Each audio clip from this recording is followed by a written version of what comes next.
Сәлем, досым. Бүгінгі тақырып кейбір кірме сөздерге қосымшалардың жалғануы. Яғни орыс тілінен енген сөздерге қосымшаларды дұрыс жалғауды үйренетін боламыз.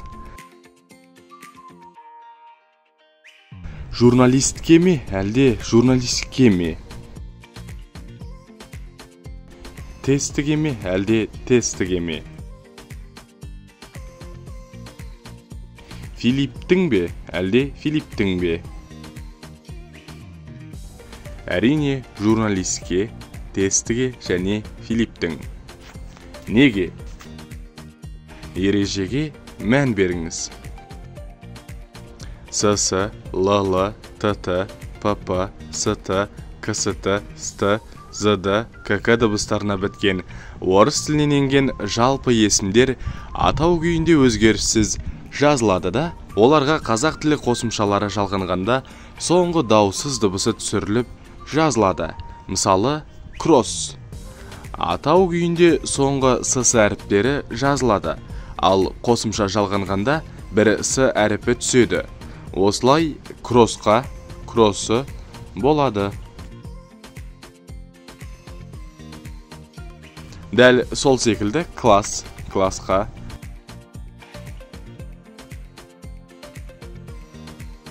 Металл, металлды.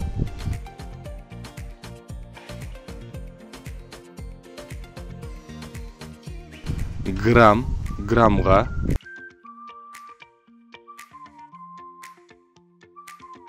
Грипп, гриппі. Съезд, съезге. Бірдей қос дыбыстарға аяқталған жалқы есімдерге қазақ тілі қосымшалары жалғанғанда қос әріп сақталып жазылады. Тек қосымшаның басқа дауыссыз дыбысы түбірдегі қос дыбыспен бірдей болғанда ғана үш біркелкі әріп жазылмай, екеуі жазылады. Гримге, гриммен. Покрастың, покрасқа. Кириллге, кириллдің. Донбасқа, лакнеске. Есте сақтаңыз. Демек, СС, ЛЛ, ТТ, ПП, СТ, КСТ, СТ, ЗД, КК дыбыстарына аяқталған кірме сөздерге, соның ішінде жалпы есімдерге қосымша жалғанғанда соңғы әріптері түседі, ал жалқы есімдерге қосымша жалғанғанда түспейді.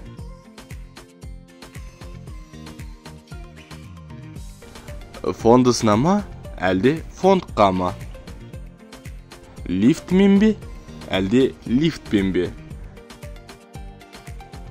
Фактісіне ме, әлде фактке ме? Бұл сөздердің дұрыс жазу үшін келесі ережеге мән беріңіз.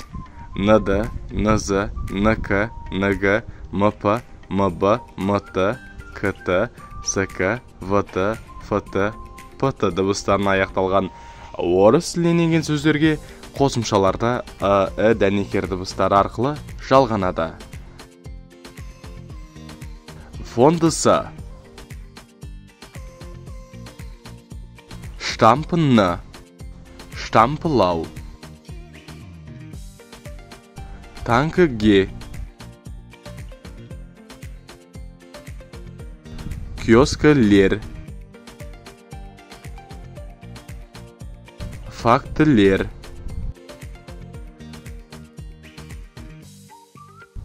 Лифтімен. Байқасаңыздар, орыс тілінен енген РК, РГ, СК, КТ, КС, НК, НГ, ЛК, НКТ деген дыбыстар тізбегіне аяқталған сөздерге қазақ тілінің қосымшалары жіңішке жалғанады.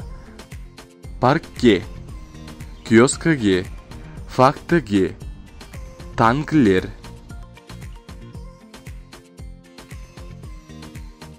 Әуезовтің ба, әлде Әуезовтің бе? Фарабидің бе, Фарабидің ба? Әжібаевқа ма, әлде Әжібаевке ме? Осы ата тегіне жалғанатын оф пен еф иден кейін қосымшалардың қалай жалғанатынын білу үшін ережеге назар аударайық.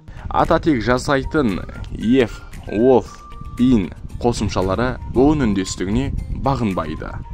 Of, if жұрнақтары арқылы жасалған фамилияларға қосымша бастапқы түбірдегі соңғы буынның жуан жіңішкелігіне қарай жалғанады. Мысалы, Аймановқа, Тәжібаевқа дегенде Айман, Тәжібай. Түбірлерінің соңғы буындары жуан болғандықтан қосымшада да жуан жалғанып тұр.